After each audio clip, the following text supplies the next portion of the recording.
Hello friends. आज इस video में हम बायोलॉजिकल क्लासिफिकेशन चैप्टर से kingdom systems of classifications topic cover करेंगे।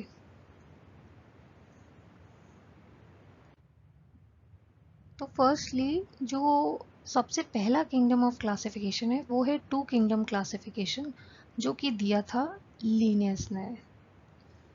और ये टू किंगडम क्लासिफिकेशन में ट्रेडिशनली क्या किया था, लीनियस ने सारे ऑर्गेनिजम्स को दो किंगडम्स में डिवाइड किया था, जो कि एक था एनिमल किंगडम, जिसमें सारे एनिमल्स इंक्लूड कर दिए थे, और एक था प्लांट किंगडम, जिसमें सभी प्लांट्स को इंक्लूड कर दिया था। अब इन एनिमल और प्लांट किंगडम में भी जो ऑर्गेनिजम्स थे उनको किस बेसिस पे उन्होंने कुछ तो बेसिस लिया होगा डिवीजन का। तो वो कॉमन बेसिस सबसे पहले तो क्या था, सेल वॉल था। सेल वॉल प्लांट किंगडम में प्रेजेंट होता है, जबकि एनिमल्स में प्रेजेंट नहीं होता है। ठीक है। तो लोकोमोशन, दूसरा लोकोमोशन, लोकोमोशन प्लांट्स में नहीं होता है, जबकि एनिमल्स में लोकोमोशन प्रेजेंट होता है। नाउ थर्ड जो बेसिस था वो उन्होंने लिया था mode of reproduction. Mode of reproduction जो है ये तो इनमें क्या होता है, ऑटोट्रॉफिक। ऑटोट्रॉफिक, कुछ प्लांट्स हेटेरोट्रॉफिक भी होते हैं, जैसे इंसेक्टिवोरस प्लांट्स भी प्रेजेंट होते हैं। ठीक है।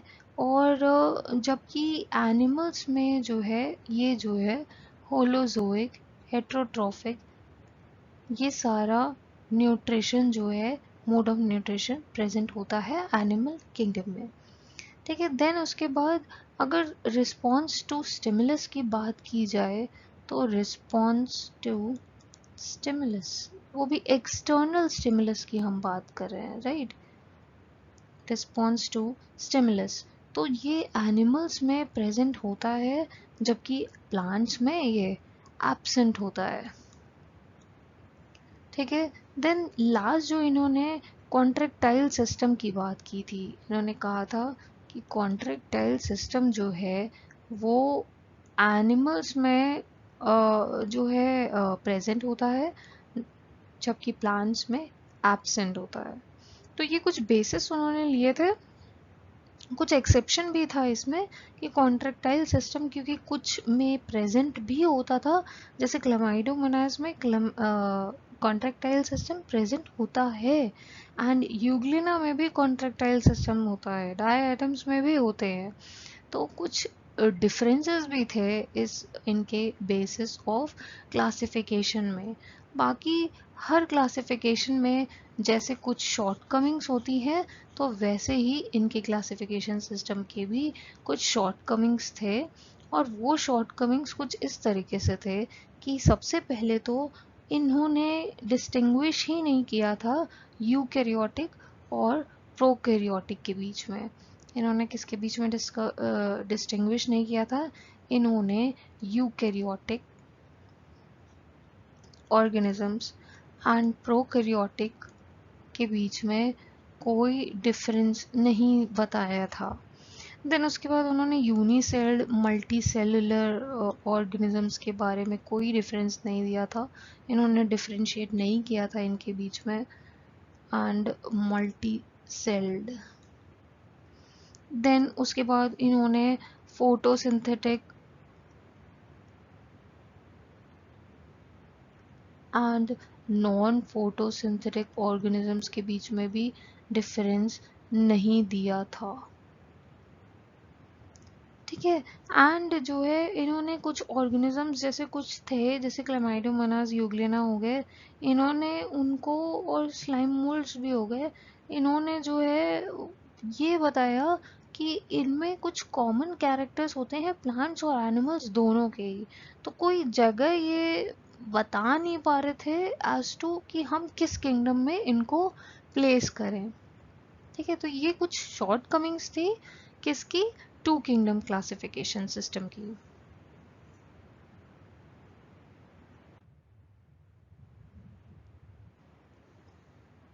नेक्स्ट अगर बात की जाए थ्री किंगडम क्लासिफिकेशन की, तो थ्री किंगडम क्लासिफिकेशन ये दिया गया था हेकल द्वारा।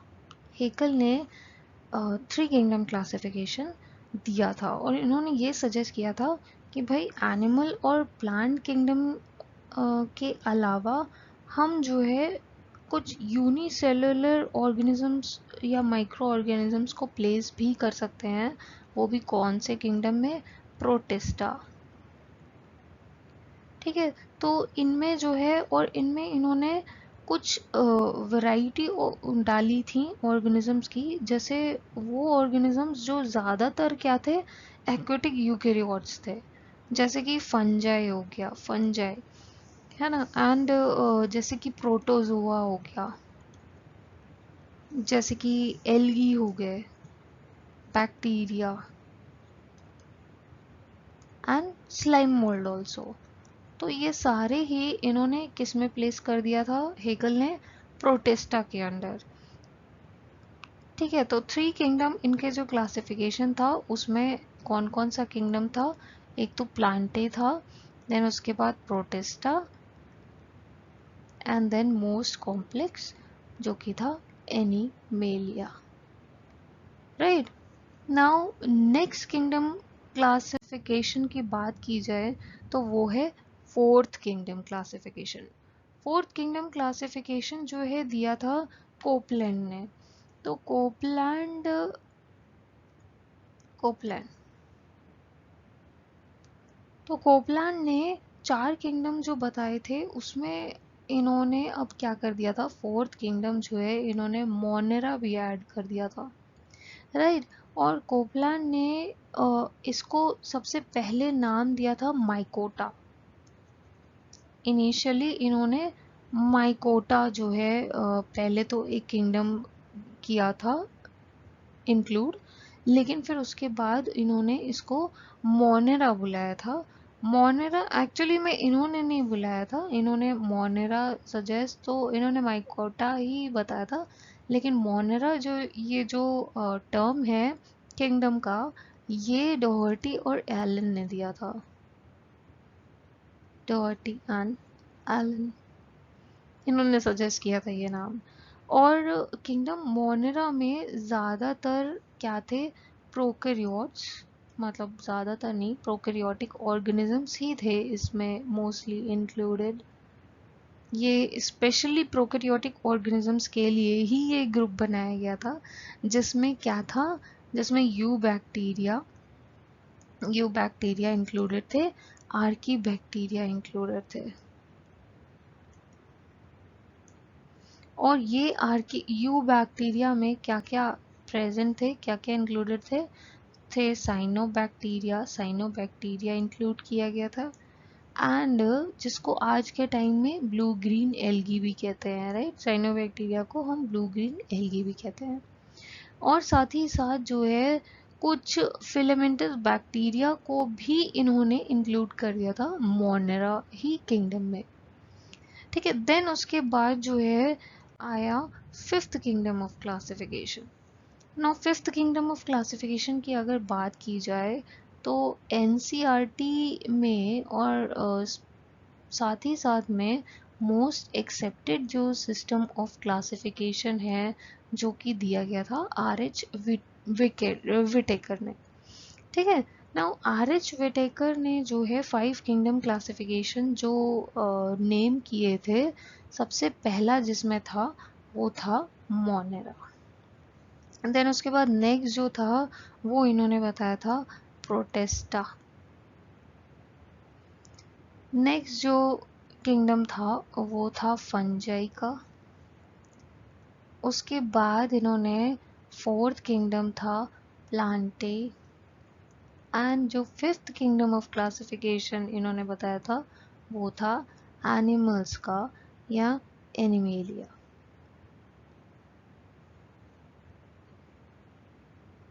ठीक है, नाउ नेक्स्ट अगर बात की जाए तो मोनेरा जो किंगडम है वो इन्होंने अगर देखा जाए तो डिफरेंस इन्होंने बताना जो कमी थी आगे पिछले जो किंगडम ऑफ क्लासिफिकेशंस में, तो यहाँ पे उन कमियों को उन्होंने पूरा किया था। जैसे कॉम्प्लेक्सिटी जो थी सेल स्ट्रक्चर में मोनेरा और बाकी के यूकैरियोटिक ऑर्गेनिजम्स में, वो इन्होंने बेसिस लिया था, क्राइटेरिया लिया था। उसके बाद इन्होंने बॉडी ऑर्गेनिज्म को भी ध्यान में दिया कि यूनिसेलुलर है या मल्टीसेलुलर है। मोड ऑफ न्यूट्रिशन भी इन्होंने ध्यान दिया कि ऑटोट्रॉफिक मोड ऑफ न्यूट्रिशन कौन से हैं और हेटरोट्रॉफिक ऑर्गेनिजम्स को हम कहाँ पे डालें। रिप्रोडक्शन भी इन्होंने देखा था। फाइलोजेनेटिक या इवोल्यूशनरी रिलेशनशिप्स पे भी इन्होंने ध्यान दिया था, राइट। तो इस क्लासिफिकेशन में जो है सारे ऑर्गेनिजम्स जिनको साथ में रखा गया था पहले के टाइम में, उनको अब डिफरेंट किंगडम्स में अलॉट कर दिया गया था उनको। और ये ऐसे हुआ था कि मतलब कुछ क्राइटेरिया जो क्लासिफिकेशन का था वो बदल गया था। जैसे कि किंगडम, अगर मोनेरा की बात की जाए तो किंगडम मोनेरा में फॉर एग्जांपल ये इसमें इंक्लूड होते हैं, इसमें इन्होंने इंक्लूड किए थे प्रोकैरियोटिक ऑर्गेनिजम्स, ठीक है, और वो ऑर्गेनिजम्स जो ऑटोट्रॉफिक है या हेटरोट्रॉफिक है, दोनों ही इसमें इंक्लूडेड थे। ऑटोट्रॉफिक एंड हेटरोट्रॉफिक दोनों ही। अब अगर बात की जाए प्रोटिस्टा की, तो प्रोटिस्टा में वो ऑर्गेनिजम्स थे जो यूकैरियोटिक थे। ये बहुत बार क्वेश्चन भी आता है, यूकैरियोटिक यूनिसेलुलर ऑर्गेनिजम्स कौन से होते हैं, तो प्रोटिस्टा होते हैं। यूनिसेलुलर एंड ऑटोट्रॉफिक और हेटरोट्रॉफिक मोड ऑफ न्यूट्रिशन दोनों ही इनमें पाया जाता है।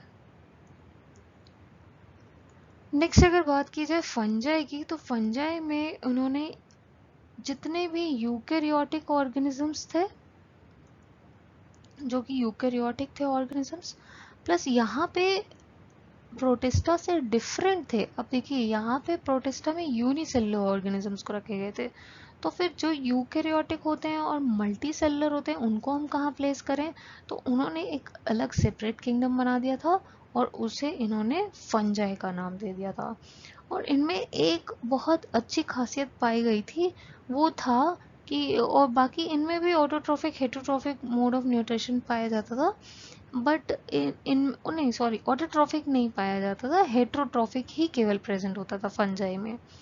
नाउ अगर लेकिन एक खास बात जो फंजाई के ऑर्गेनिजम्स में थी, वो ये थी कि ये स्पोर प्रोड्यूसिंग थे, स्पोर प्रोड्यूस करते थे, ठीक है।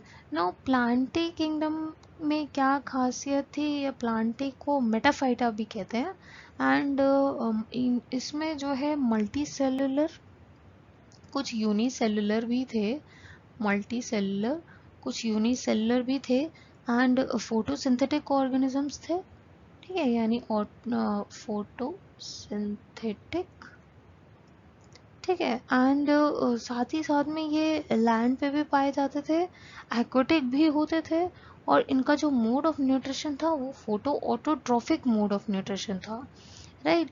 और इनमें जो है सारे एल्गी को भी इंक्लूड कर दिया था इन्हीं में, है ना। और इनमें जो है प्लांटी में, अभी मैंने बताया था इससे पहले भी, कि लोकोमोशन एब्सेंट होता है, राइट। नाउ लास्ट किंगडम जो था, जो कि एनिमेलिया था, उसमें मल्टी सेलुलर और मल्टी सेलुलर यहाँ पे भी, and holozoic mode of nutrition animals में पाया जाता है। तो होलोजोइक मोड ऑफ न्यूट्रिशन जितने भी थे ऑर्गेनिजम्स जिनमें होलोजोइक मोड ऑफ न्यूट्रिशन था, उसको एनिमल किंगडम में कर दिया था, एंड साथ ही साथ में इनको मेटाजोआ भी कहते थे। एंड इसमें जितने भी स्पॉन्जेस थे, निडेरियंस थे, वर्म्स वगैरह थे, आर्थ्रोपोड्स, एम्फीबियंस, रेप्टाइल्स, मैमल्स, ये सारे ही एनिमेलिया किंगडम में रखे गए थे, प्लेस किए गए थे। नाउ नेक्स्ट अगर बात की जाए तो वो है सिक्स किंगडम क्लासिफिकेशन। आगे चलते हैं। तो सिक्स किंगडम क्लासिफिकेशन की अगर बात की जाए तो six kingdom classification was given by Carl Woese, अब कार्ल वूस ने जो है 6 किंगडम क्लासिफिकेशन जो दिए थे, अभी तक जो भी चलता आ रहा था वही चला, लेकिन यहाँ पे 6 किंगडम क्लासिफिकेशन ऐसे हो गया था कि इन्होंने जो है डोमेन्स दे दिए थे, है ना। वो डोमेन्स जो है क्या थे, अभी आगे चलते हैं। पहले ये बता देती हूँ कि मोनेरा जैसे 5 किंगडम क्लासिफिकेशन में था, इन्होंने मोनेरा को भी डिवाइड कर दिया था, है ना, जिसमें यू बैक्टीरिया और आर्की बैक्टीरिया अलग कर दिया था इन्होंने। बाकी सारे वैसे ही थे, प्रोटिस्टा उसके बाद, देन उसके बाद फंजाई, उसके बाद then Plantae, and then Animalia. तो अगर बात की जाए, ये 6 किंगडम इन्होंने दे दिए थे। इन्होंने जो है आर्की बैक्टीरिया को यू बैक्टीरिया से सेपरेट कर दिया था कुछ डिफरेंसेस देखते हुए। और डिफरेंसेस कहाँ पे थे, तो डिफरेंसेस कुछ ऐसे थे कि एब्सेंट थी पेप्टाइडोग्लाइकन, इनके जो सेल वॉल थी आर्की बैक्टीरिया के, इनके सेल वॉल में पेप्टाइडोग्लाइकन नहीं था, है ना, पेप्टाइडोग्लाइकन।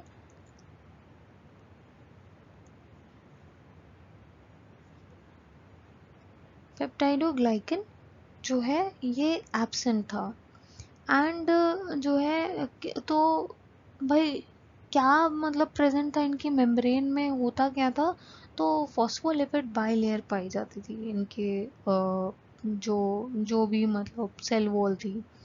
देन उसके बाद जो है कुछ सीक्वेंस जो है राइबोसोमल आरएनए जीन्स के बीच के बेसिस पे भी इन्होंने 16S राइबोसोमल आरएनए जीन्स जो थे उनके सीक्वेंस पे भी बेसिस पे इन्होंने डिवाइड कर दिया था। और इन्होंने जो है क्या किया था, इन्होंने 6 किंगडम्स को क्लस्टर में 3 मेन कैटेगरीज में क्लस्टर कर दिया था, ठीक है। और 3 वो मेन कैटेगरीज क्या क्या थी, तो बैक्टीरिया, आर्की एंड यूकैरिया, ठीक है। इन्होंने जो है कॉमन इनका जो है एंसेस्टर बताया था, और ये कहा था कि ये प्रोजेनोट जो है इनका क्या है, कॉमन एंसेस्टर, ठीक है। एंड ये इनको जो है इन्होंने ही इन कैटेगरीज को डोमेन्स नाम दिया था। क्या बोला था इन्होंने, डोमेन्स कहा था। इन्होंने कहा था कि ये जो कैटेगरीज हैं ये सारी जो है डोमेन्स हैं। तो कौन कौन से डोमेन्स थे, बैक्टीरिया, आर्किया एंड यूकैरिया। यूकैरिया में ये सारे जितने यूकैरियोटिक ऑर्गेनिजम्स थे ये सारे ही इंक्लूडेड थे इन यूकैरिया, ठीक है। तो ये होते हैं सारे 6 किंगडम क्लासिफिकेशन, ये मैंने डिस्कस कर लिए हैं। एंड नेक्स्ट अभी जो मैं वीडियो बनाऊंगी आप लोगों के लिए, उसमें मैं जितने 5 जो RH विटेकर का क्लासिफिकेशन सिस्टम है हम उसको और डिटेल में देखेंगे, क्या बेसिस थे और क्या डिफरेंस जो है 5 किंगडम क्लासिफिकेशन में उन्होंने देखे थे, ऑब्जर्व किए थे। वो पढ़ना इसलिए ज़रूरी है क्योंकि अब के NCERT में दिया हुआ है, उस पर ज़्यादा फोकस दिया हुआ है।